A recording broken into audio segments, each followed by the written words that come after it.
Let E, F, and G be the three events having probability of event E as 1/8. F event का probability given है 1/6 और G event की probability given है आपको 1/4 और तीनों के इंटरसेक्शन की प्रोबेबिलिटी गिवन है हमें 1/10। तो कुछ चीजें हम लोग वेन डायग्राम से देख सकते हैं कि अगर दो इवेंट है या दो सेट है हमारे पास ए और बी, तो इनका जो इंटरसेक्शन होगा of A and B complement, तो इसको आप क्या बोल सकते हैं। इन्होंने लिखा है कि ये जो एच की पावर सी जैसा दिख रहा है, it is nothing but the complement of that set, मतलब वो सारे जो एच के अंदर नहीं होंगे वो कॉम्प्लीमेंट कहलाते हैं। तो ए इंटरसेक्शन बी कॉम्प्लीमेंट का मतलब ए में है लेकिन बी में नहीं है, ये वाला। तो क्लियरली आप इसको लिख सकते हैं पी ऑफ ए, टोटल पूरे ए में, माइनस ये वाला। तो P A intersection B complement is P A minus P A intersection B. एक चीज आप वेन डायग्राम से क्लियरली ऑब्जर्व कर सकते हैं। तो जब आप फर्स्ट ऑप्शन पे आएंगे यहाँ पे, तो ये फर्स्ट ऑप्शन में लिखा हुआ है P of E intersection F intersection G complement. तो आप ई इंटरसेक्शन एफ को ए की नजर से देखिए और इसको बी कॉम्प्लीमेंट की नजर से देखिए। तो आप बोल सकते हैं इसको P of E intersection F मतलब पी ए माइनस इन ए और बी का intersection, which is P of E intersection F intersection G. तो ये कितना गिवन है, P of E intersection F कितना है। ये डायरेक्टली तो नहीं गिवन है, इसलिए सारे ऑप्शंस आपके लेस देन या ग्रेटर देन फॉर्म में। अब आप एक चीज और देखिए कि ये जो इनका कॉमन रीजन है, इंटरसेक्शन रीजन है ना, ये हमेशा किससे छोटा होगा, इन दोनों ही सेट से छोटा होगा।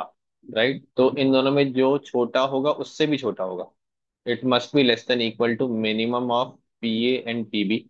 प्रोबेबिलिटी लिख रहे हैं तो P A P B, otherwise आप ए और बी का कार्डिनलिटी भी लिख सकते हैं अगर यहाँ पे आप कार्डिनलिटी लिख रहे हैं तो, क्योंकि आप सैंपल से डिवाइड करेंगे तो कार्डिनलिटी जो है वो आपका प्रोबेबिलिटी में चेंज हो जाएगा। अब इन दोनों में जो सबसे छोटा होगा, मैक्सिमम वैल्यू वही जा सकती है इंटरसेक्शन की। तो ई और एफ में देखिए किसकी प्रोबेबिलिटी छोटी है, 1/8 और 1/6 में 1/8 आपकी छोटी है। तो ये ज्यादा से ज्यादा इतना हो सकता है, तो इसकी वैल्यू हमेशा 1/8 माइनस इसकी वैल्यू तो गिवन है तीनों के इंटरसेक्शन की, इससे हमेशा छोटी होगी। Right, we are using this condition की A intersection B is always less than, इन दोनों में से जो भी छोटा है उससे भी छोटा होगा, दोनों ही सेट से आपका छोटा होगा intersection part, which is very obvious. Simplify करेंगे तो 8 और 10 का एलसीएम 40 हो गया, 5 - 4 1/40 हो गया, और यही ऑप्शन वन में बताया जा रहा है, तो ऑप्शन ए आपका सही होगा। सिमिलरली आप ऑप्शन बी पे जाएंगे तो आपको फिर से वही है कि ये आपका ए हो गया, ये आपका बी कॉम्प्लीमेंट हो गया। तो आप इसको क्या लिख सकते हैं, E complement intersection F intersection G is equal to P of A which is P of F intersection G minus इन तीनों का इंटरसेक्शन। आप एग्जैक्टली सेम लॉजिक यहाँ भी लगाने वाले हैं कि एफ इंटरसेक्शन जी की जो मैक्सिमम वैल्यू है वो इन दोनों में जो छोटी होगी उससे भी छोटी रहेगी। तो एफ और जी में किसकी प्रोबेबिलिटी छोटी है, 1/6 छोटी है। तो 1/6 से भी इसका इंटरसेक्शन एफ और जी का छोटा होगा, और इसकी वैल्यू आपकी 1/10 गिवन है। तो इसका एलसीएम आपका क्या हो जाएगा, 6 और 10 का 30 हो जाएगा, 5 - 3 मतलब 2/30 विच इज 1/15।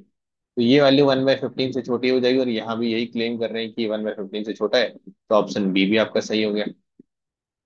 फिर ऑप्शन सी क्या है आपका, option C is union of all three. तो यूनियन ऑफ ऑल थ्री मतलब present in at least one of them. आप इसको दो सेट के यूनियन से समझिए कि यूनियन का मतलब ये पूरा एलिमेंट हो गया जो किसी भी सर्कल में प्रेजेंट है।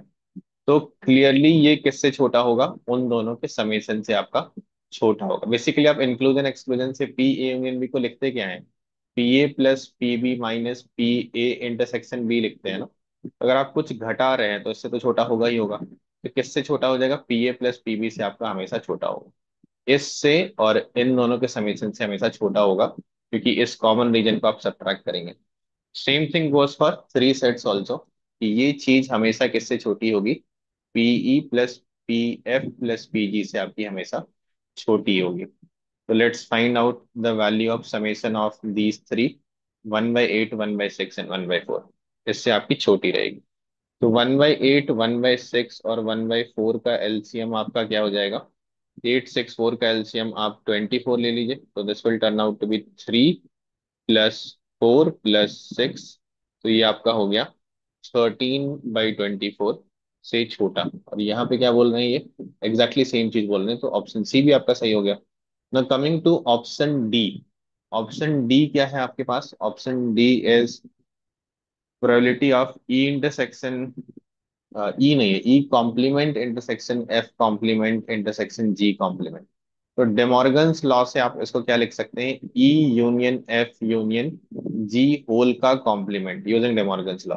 एंड कॉम्प्लीमेंट मतलब one minus probability of the actual set, है ना। P of E complement is one minus probability of ई।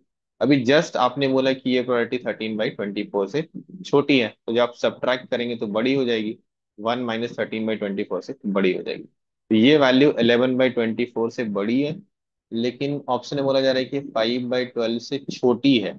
अब ये 11/24 से बड़ी है, इसका मतलब 10/24 से भी बड़ी होगी ऑफ कोर्स, विच इज 5/12। 5/12 से बड़ी है, बट ये बोल रहे हैं कि छोटी है, तो ये ऑप्शन आपका गलत हो गया। Only answer is ABC। ये तीनों आपके सही है, and exactly same answer we are also getting.